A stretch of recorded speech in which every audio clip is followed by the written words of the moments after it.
মন্ত্ৰী ডাঙৰীয়া একেবাৰে অস্থিৰ হৈ পৰিছিলে আৰু মন্ত্ৰী ডাঙৰীয়াই মোক ব্যক্তিগত আক্ৰমণ কৰিবলৈ আৰম্ভ কৰিছিলে আৰু তাৰ পাছত মোক সদনৰ পৰা বাহিৰ কৰি দিয়া হৈছিলে। 10 মিনিটৰ কাৰণে সদনৰ পৰা মোক বাহিৰ কৰি দিছে। মই এনেকুৱা হাজাৰবাৰ সদনৰ পৰা বাহিৰ হ'বলৈ প্ৰস্তুত আছো। যদি এই বিজেপি চৰকাৰে বাৰম্বাৰ জনতাৰ পইচা খাই থাকে, কোনো পৰ্যায়ে ৰেহাই দিয়া নহ'ব এই চৰকাৰক। এই চৰকাৰে পানীৰ নামত দহুৱা আৰু NLCPRৰ পইচা খাই শেষ কৰি দিলে, কিন্তু টাউন বিলাকত পানী পোৱা নাই। মোৰ শিৱসাগৰ নগৰৰ আৰবান ৱাটাৰ চাপ্লাই প্ৰজেক্ট, এইটো পানী খাই পইচা খাই শেষ কৰি দিলে। গুৱাহাটী চিটিত এনেকুৱা পানী যোগানৰ প্ৰকল্পৰ নামত গোটেই পইচা খাই শেষ কৰি দিলে, কিন্তু পানী নাই। আৰু এতিয়া PIC ডিপাৰ্টমেণ্টৰ যে গাঁও অঞ্চলবিলাকৰ যিটো জল জীৱন মিছনৰ পইচা, সেই জল জীৱন মিছনৰ পইচাবিলাক হাজাৰ হাজাৰ লাখ কোটি টকা এতিয়ালৈকে খৰচ কৰা হ'ল, কিন্তু কোনো পৰ্যায়ে মানুহে পানী পোৱা নাই।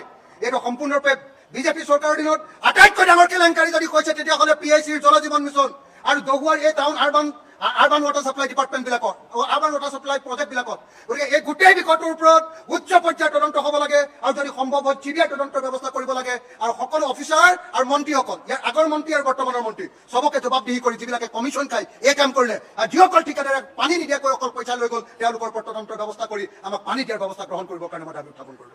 আৰু দ্বিতীয় কথা, কংগ্ৰেছ আৰু CPIM অনা যিটো সভাস্থগিত প্ৰস্তাৱ যে অসমত ভয়ংকৰভাৱে চিণ্ডিকেট ৰাজ চলি আছে, এই চিণ্ডিকেট ৰাজ বন্ধ হ'ব লাগে। আৰু লগতে ডিমা হাছাও কিছুদিনৰ পূৰ্বে আপোনালোকে সকলোৱে জানে যে আজি আমি আচলতে বিধায়কবিলাকে বিধানসভাত এনেকে বহিয়ে থাকিব নোৱাৰো, কাৰণ বহুত শ্ৰমিক এতিয়াও আমাৰ কয়লাৰ ঘাটত এতিয়াও সোমাই আছে। মুখ্যমন্ত্ৰীয়ে নিজে মুখেৰে কোৱা মতে 15জন শ্ৰমিক তাত ভিতৰত সোমাইছিলে। 15জন শ্ৰমিকৰ তেওঁলোকে খবৰ পাইছিলে, তাৰ ভিতৰত মাত্ৰ 4জন শ্ৰমিক ওলালে। এতিয়াও আজিৰ দিনটোতো আমি দেখিছো যে উমৰাংচুৰ কয়লা খনিৰ ঘাটৰ ভিতৰত এতিয়াও 11জন, অন্তত অফিচিয়েলি এতিয়াও 11জন শ্ৰমিক এতিয়াও তাৰ ভিতৰত আছে। মুখ্যমন্ত্ৰীয়ে নিজে কৈছিলে যে উত্তৰ কাছাৰত 250টা এনেকুৱা ধৰণৰ ইলিগেল ৰেড হোল মাইনিং এতিয়াও আছে। আৰু কাৰ্বি আংলঙতো তুলিৰাম ৰঙাঙৰ নেতৃত্বত সম্পূৰ্ণৰূপে এনেকুৱা ৰেড হোল মাইনিং চলাই থকা হৈছে। কাৰ্বি আংলং আৰু উত্তৰ কাছাৰৰ এই ৰেড হোল মাইনিঙৰ ওপৰত আৰু আমাৰ যিসকল শ্ৰমিক এতিয়াও ঘাটত সোমাই আছে উমৰাংচুত, তাৰ ওপৰতো সভাস্থগিত প্ৰস্তাৱ যিসকলে আনিছিলে CPM আৰু কংগ্ৰেছ, তেওঁলোকৰ সমৰ্থনতো আজি আমি একেলগতে ধৰ্ণা দিছিলো। আৰু সেইকাৰণে মই দাবী উত্থাপন কৰিব খোজো যে যেতিয়ালৈকে উমৰাংচুত এতিয়াও ঘাটত সোমাই থকা, কয়লাৰ ঘাটত সোমাই থকা শ্ৰমিকসকলক উদ্ধাৰ কৰিব নোৱাৰিব, তেতিয়ালৈকে আচলতে অসম বিধানসভাখন চলাটো উচিত নহয়।